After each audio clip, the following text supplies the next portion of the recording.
ಇದು ಆಂಜನೇಯ ಇಲ್ಲಿ ಯಮುನಾ ತೀರದಲ್ಲಿ ವಿಶ್ರಾಂತಿ ಪಡೆದುಕೊಂಡ ಸ್ಥಳ. ಇಲ್ಲಿ ಶಯನರೂಪಿ ಆಂಜನೇಯನ ನಾವು ನೋಡ್ತಾ ಇದ್ದೇವೆ. ಹಾಗೆ ರಾಮ ಜನಕ್ಕೆ ಬಂದು ಪಕ್ಕದಲ್ಲೇ ಇದೆ ಜಗದ್ಗುರು ಶಂಕರಾಚಾರ್ಯ ಮಠ. ಅದು ಕೆಲವರ ಕಾರಣಗಳಿಂದ ರಿಪೇರಿಂಗ್ ಕೆಲಸ ಇದು ಇಲ್ಲಿ ಪ್ರಯಾಗ್ರಾಜ್ನ ನಿಲ್ಲಿಸಿದೆ. ಹಾಗೆ ನಾವು ತ್ರಿವೇಣಿ ಸಂಗಮದಲ್ಲಿ ಸ್ನಾನ ಮಾಡಿಕೊಂಡು ಬಂದ್ವಿ. ಅಲ್ಲಿ ಗಂಗಾ ಯಮುನಾ ಸರಸ್ವತಿ ನದಿ ಹರಿತದೆ. ಆದರೆ ನಮಗೆ ಸರಸ್ವತಿ ನದಿ ನೋಡಲಿಕ್ಕೆ ಸಿಗುವುದಿಲ್ಲ, ಅದು ಗುಪ್ತಗಾಮಿನಾಗಿ ಹರಿತದೆ. ಇದು ಇಲ್ಲಿನ ಹಾಗೆ 4 ಕಡೆ ಮಹಾಕುಂಭಮೇಳ ನಡೀತದೆ. ಈ ಕುಂಭಮೇಳ ಅಂತೇಳಿ ಒಂದು ಫಸ್ಟ್ ಉಜ್ಜಯಿನಿ, ಆಮೇಲೆ ನಾಸಿಕ್, ಆಮೇಲೆ ಹರಿದ್ವಾರ, ಆಮೇಲೆ ಈ ಪ್ರಯಾಗ್ರಾಜಲ್ಲಿ 12 ವರ್ಷಕ್ಕೊಂದ್ಸಲ ಕುಂಭಮೇಳ ನಡೀತದೆ. ಬರೋ ವರ್ಷ ಜನವರಿಯಲ್ಲಿ ಇಲ್ಲಿ ಮಹಾಕುಂಭಮೇಳ ನಡೆಯಲಿಕ್ಕೆ. ಹರೇ ರಾಮ. ನಾವು ಪ್ರಯಾಗರಾಜದಲ್ಲಿ ಇದ್ದೀವಿ.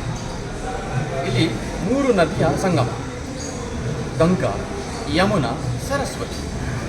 ಇವಾಗ ವೇಣಿದಾನದ ಬಗ್ಗೆ ಭಟ್ರು ತುಂಬ ಚೆನ್ನಾಗಿ ಮಾತಾಡೋದು. ವೇಣಿದಂದ್ರೇನು? ತಿರುಪತಿ ನಾವು ಕೂದಲು ಕೊಡ್ತೀವಲ್ಲ, ಅದೇ ಥರ ಬಟ್ ಕೂದಲು ಕೊಡೋದಲ್ಲ, ಹೆಂಗಸರ ತಾಯಿಯಂದಿರ ಜಡೆಯ ತುದಿಯನ್ನು ಕಟ್ ಮಾಡಿ ಕೊಡ್ತೀವಿ ವೇಣಿ.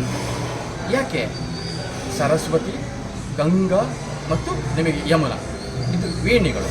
ಹಾಗಾಗಿ ಜಡೆಯಲ್ಲಿರುವಂತಹ 3 ಏನು ನಿಮಗೆ ಕೂದಲನ್ನು 3 ಥರ ಇದು ಮಾಡ್ತಾರೆ ನೋಡಿ, ಅದು ತ್ರಿವೇಣಿ ಅಂತ, ತ್ರಿವೇಣಿ ಸಂಗಮ. ಇಲ್ಲಿ ಶ್ರೀಕೃಷ್ಣ ರುಕ್ಮಿಣಿ ಸಹ ವೇಣಿಯನ್ನು ಇಲ್ಲಿ ಕೊಟ್ಟಿರುವಂಥದ್ದು. ಜೀವಮಾನದಲ್ಲಿ ಒಂದೇ ಸರಿ ಗಂಡ ಹೆಂಡತಿ ಈ ವೇಣಿ ದಾನವನ್ನು ಮಾಡುವುದು. ಇಷ್ಟು ಕ್ಲಿಯರಾಗಿ ಕೊಡೋದು. ಇನ್ನೊಂದು ವಿಷಯ ಅಂತಂದರೆ, ಗಂಗೆನ ಕರ್ಕೊಂಡು ಬಂದಿದ್ದು ಭಗೀರಥ, ಸರಸ್ವತಿ ಮತ್ತು ಇನ್ನೊಂದು ನಿಮಗೆ ಯಮುನಾ. ಈ 3 ನದಿಯ ಸಂಗಮ ತ್ರಿವೇಣಿ ತಗೊಂಡಾಯಿತು. ಈ ತ್ರಿವೇಣಿಯಲ್ಲಿ ಮುಳುಗಿ ಸ್ನಾನ ಮಾಡಿ ಬಂದರೆ ಆದಿತ್ಯಾದಿ ನವಗ್ರಹ ದೋಷ ಸಹ ಪರಿಹಾರ ಆಗುತ್ತೆ ಅಂತ ಹೇಳಿ ಶಾಸ್ತ್ರ ಹೇಳುವಂಥದ್ದು. ಹಾಗಾಗಿ ಬೆಳಗಿನ ಇಲ್ಲಿಯ ಕಾರ್ಯಕ್ರಮಗಳೆಲ್ಲ ಆಯಿತು. ನಾವೀಗ ತ್ರಿವೇಣಿ ಸಂಗಮದಲ್ಲಿ ಮುಳುಗಲಿಕ್ಕೆ ಹೋಗ್ತಾ ಇದ್ದೀವಿ.